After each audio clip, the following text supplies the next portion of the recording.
당신이 알고 있는 예수님은 어떤 모습인가요? 갈릴리 가나 혼인잔치에서 물을 포도주로 바꾸며 잔치를 살린 온유한 기적의 주인공, 병든 자를 고치고 굶주린 자를 먹이며 언제나 사랑과 용서를 가르치던 자비로운 스승. 하지만 오늘 우리는 당신이 미처 알지 못했던 혹은 잊고 있었던 예수님의 또 다른 얼굴을 마주할 것입니다.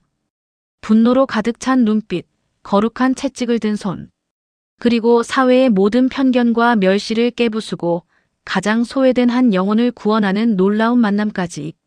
지금부터 예수님의 공생애가 본격적으로 시작되는 가장 드라마틱하고 충격적인 여정 속으로 당신을 초대합니다.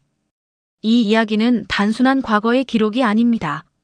2000년 전 그날의 진실이 오늘 당신의 삶을 뒤흔들 것입니다. 당신의 고정관념을 깨고 진정한 메시아의 모습을 만나보십시오. 가나의 기적 이후 예수님의 발걸음은 유대인의 심장부 예루살렘 성전으로 향합니다. 6월절을 맞아 수많은 순례자들이 모여든 성전은 경건함 대신 혼란과 탐욕으로 가득 차 있었습니다. 성전뜰은 양과 소, 비둘기를 파는 상인들과 환전상들로 북적였고 그들의 흥정 소리는 기도 소리를 집어삼켰습니다. 짐승들의 울음소리, 돈 세는 소리, 상인들의 고함 소리가 뒤섞여 마치 거대한 아수라장 같았습니다. 코를 찌르는 짐승들의 배설물 냄새, 땀 냄새, 그리고 돈 냄새가 뒤섞여 성전의 신성함을 더럽히고 있었습니다. 경건한 예배를 드리러 온 이들의 얼굴에는 실망과 체념이 역력했습니다. 그들은 이 모든 불의를 그저 묵묵히 받아들이고 있었습니다. 그러나 예수님의 눈빛은 이 모든 불의를 꿰뚫어보며 거룩한 분노로 이글거렸습니다. 그의 심장은 하나님의 집이 더럽혀지는 현실에 아파했습니다. 그의 얼굴에는 슬픔과 함께 정의로운 분노가 교차했습니다. 내 아버지의 집을 장사하는 집으로 만들지 말라. 이곳은 기도하는 집이다. 너희가 강도의 소굴로 만들었구나. 예수님은 끈으로 채찍을 만들어 양과 소를 모두 성전 밖으로 내쫓으셨습니다. 환전상들의 상을 뒤엎고 돈을 바닥에 흩으시며 비둘기 파는 자들에게는 그 물건들을 치우라고 명령하셨습니다. 흩어진 돈과 쫓겨나는 짐승들 사이에서 상인들은 당황했고 구경하던 사람들은 경외감과 두려움이 뒤섞인 눈으로 예수님을 바라보았습니다. 그들은 일생에 단 한 번도 보지 못했던 광경에 압도당했습니다. 감히 누가 성전에서 이런 일을 벌일 수 있단 말인가? 유대인 지도자들은 분노하며 예수님께 따져 물었습니다. 그들의 얼굴에는 당혹감과 함께 자신들의 권위에 도전받았다는 분노가 가득했습니다. 내가 무슨 권한으로 이런 일을 하느냐? 우리에게 표적을 보이라. 내가 이런 일을 할 만한 자격이 있다는 증거를 대라. 너희가 이 성전을 헐라. 내가 사흘 동안에 다시 일으키리라. 예수님의 이 말씀은 단순히 건물을 다시 짓겠다는 뜻이 아니었습니다. 그는 자신의 죽음과 부활을 예고하고 계셨던 것입니다. 성전은 더 이상 돌로 지어진 건물이 아니라 바로 예수님 자신을 통해 하나님께 나아가는 길임을 선포하신 것입니다. 탐욕으로 더럽혀진 성전을 정화하신 예수님의 거룩한 분노는 오늘날 우리의 마음속에 자리 잡은 세상적인 욕망과 타협을 향한 강력한 경고의 메시지이기도 합니다. 이 사건은 예수님이 단순한 선지자가 아닌 성전의 주인이시며 메시아임을 드러내는 강력한 선언이자 그의 공생의 사역의 시작을 알리는 폭풍 같은 서막이었습니다. 성전의 겉모습은 화려했지만 그 속은 썩어 있었던 것처럼 우리의 삶도 거칠애가 아닌 진정한 변화가 필요함을 예수님은 온몸으로 보여주셨습니다. 이 충격적인 사건은 예루살렘 전체를 뒤흔들었고 예수님의 이름은 이제 유대 땅 곳곳에 퍼져나가기 시작했습니다. 성전 정화 사건으로 예루살렘에 큰 파장을 일으킨 예수님. 그의 명성은 밤늦게 한 사람을 찾아오게 만듭니다. 그는 바로 유대인의 지도자이자 사내들인 공회원이었던 니고데모였습니다. 그는 율법에 능통하고 존경받는 인물이었지만 예수님의 기적과 가르침 앞에서 깊은 영적 갈증을 느끼고 있었습니다. 그는 왜 밤에 예수님을 찾아왔을까요? 아마도 낮에는 사람들의 시선 때문에 공개적으로 예수님을 만나기 어려웠을 것입니다. 그의 마음속에는 진리를 향한 간절함과 동시에 자신의 지위와 명예를 잃을지도 모른다는 두려움이 공존했습니다.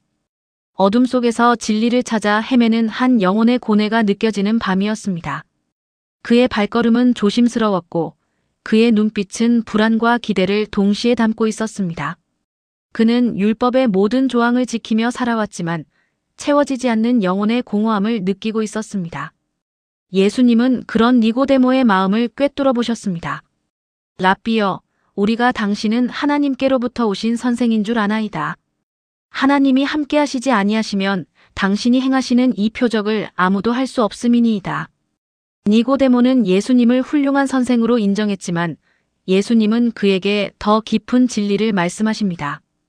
그의 영혼 깊숙한 곳을 꿰뚫어 보시는 듯한 예수님의 시선에 니고데모는 숨을 죽였습니다.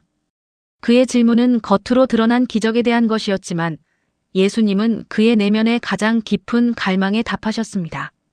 진실로 진실로 내게 이르노니 사람이 거듭나지 아니하면 하나님의 나라를 볼 수 없느니라.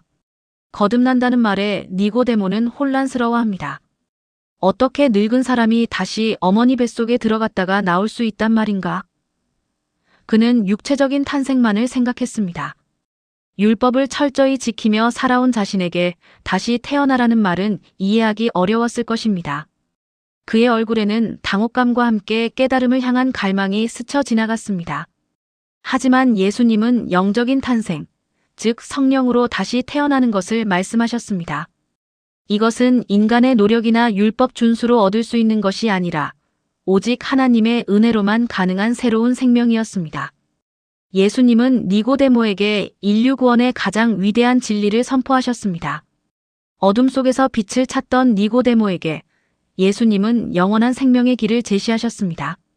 하나님이 세상을 이처럼 사랑하사 독생자를 주셨으니 이는 그를 믿는 자마다 멸망하지 않고 영생을 얻게 하려 하심이라. 이 짧은 밤의 대화 속에서 예수님은 인류 구원의 핵심 메시지를 전하셨습니다. 하나님께서 세상을 너무나 사랑하셔서 죄로 죽을 수밖에 없는 우리를 위해 독생자 예수님을 보내주셨다는 것, 그리고 그를 믿기만 하면 영원한 생명을 얻을 수 있다는 놀라운 약속. 니고데모는 이 밤의 만남을 통해 그의 삶의 방향이 완전히 바뀌는 계기를 맞이하게 됩니다. 그의 마음속에 오랫동안 쌓여있던 율법의 짐이 벗겨지고 새로운 생명의 빛이 스며드는 순간이었습니다. 그는 더 이상 어둠 속에서 헤매는 자가 아니었습니다. 당신은 지금 영적으로 다시 태어날 준비가 되어 있습니까? 이 질문은 2000년 전 니고데모에게 던져졌던 질문이자 오늘날 우리 모두에게 던져지는 질문입니다. 어둠 속에서 빛을 찾던 니고데모처럼 우리도 예수님 안에서 진정한 생명을 발견할 수 있습니다. 이 밤의 대화는 예루살렘의 고요한 밤을 영원히 바꿀 진리의 속삭임이었습니다. 예수님의 여정은 이제 유대인들이 상종하지 않던 땅 사마리아로 이어집니다. 유대인들은 사마리아인들을 이방인 취급하며 경멸했고 그 땅을 지나가는 것조차 꺼려했습니다. 갈릴리에서 유대로 가려면 사마리아를 통과하는 것이 가장 빠른 길이었지만 대부분의 유대인들은 멀리 돌아가는 길을 택했습니다. 하지만 예수님은 의도적으로 사마리아를 통과하셨고 야곱의 우물가에서 한 여인을 만나게 됩니다.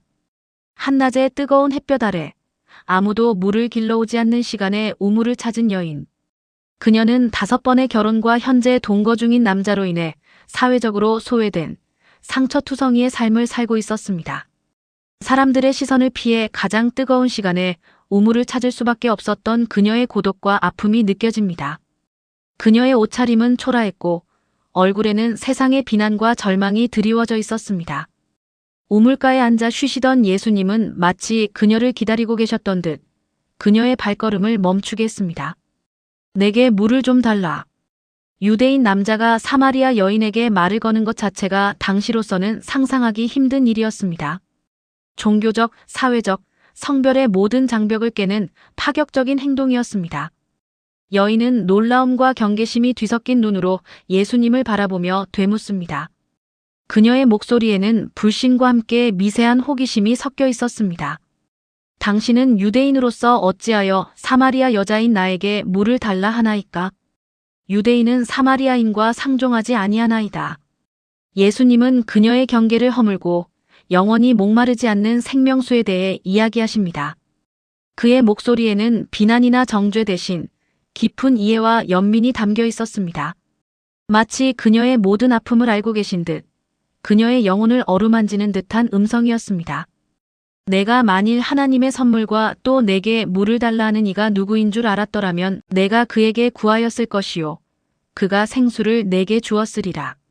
예수님은 여인의 과거를 정확히 꿰뚫어 보셨지만 그녀를 정죄하지 않으셨습니다. 오히려 그녀의 영적인 목마름을 채워줄 생수에 대해 이야기하셨습니다. 이 대화는 단순한 물을 넘어 영원히 목마르지 않는 생명수를 갈망하는 인간의 본질적인 필요를 일깨웠습니다. 여인은 예수님에게서 메시아의 모습을 발견하고 자신의 모든 것을 버려두고 마을로 달려가 외칩니다.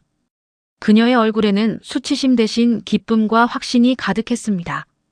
그녀의 발걸음은 가벼웠고 그녀의 목소리는 희망으로 가득 찼습니다. 그녀의 증언은 마을 사람들의 마음을 움직였습니다. 그들은 반신반의하며 우물가로 향했습니다. 내가 행한 모든 일을 내게 말한 사람을 와서 보라. 이는 그리스도가 아니냐? 그녀의 증언을 통해 온 마을 사람들이 예수님께 나아왔고 많은 사마리아인이 예수님을 믿게 되었습니다. 예수님은 사회적 편견과 종교적 장벽을 허물고 가장 소외된 자에게 먼저 찾아가 생명의 복음을 전하셨습니다. 이 이야기는 우리에게 진정한 사랑과 용서, 그리고 차별 없는 구원의 메시지를 전하고 있습니다. 당신의 삶에도 이 생수가 필요하지 않으신가요?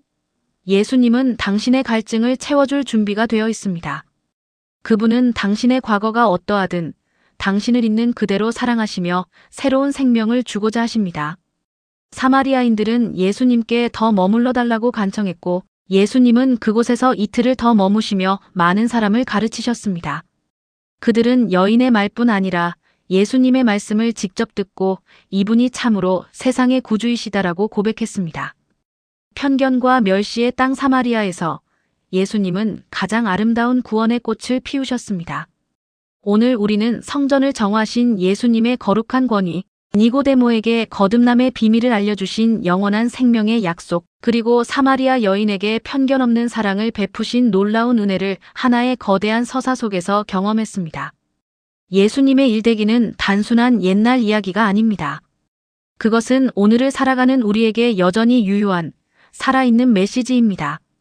당신의 삶 속에서 예수님의 음성에 귀 기울이고 그가 주시는 생수로 영원한 갈증을 해소하시기를 간절히 바랍니다. 다음 이야기에서는 예수님의 기적의 손길이 닿는 곳마다 변화하는 놀라운 삶의 이야기들, 그리고 수많은 병든 자와 소외된 자들을 치유하시며 보여주신 메시아의 진정한 사랑을 깊이 있게 다룰 예정입니다. 눈먼 자가 눈을 뜨고 앉은 뱅이가 일어서는 기적의 현장으로 여러분을 초대합니다.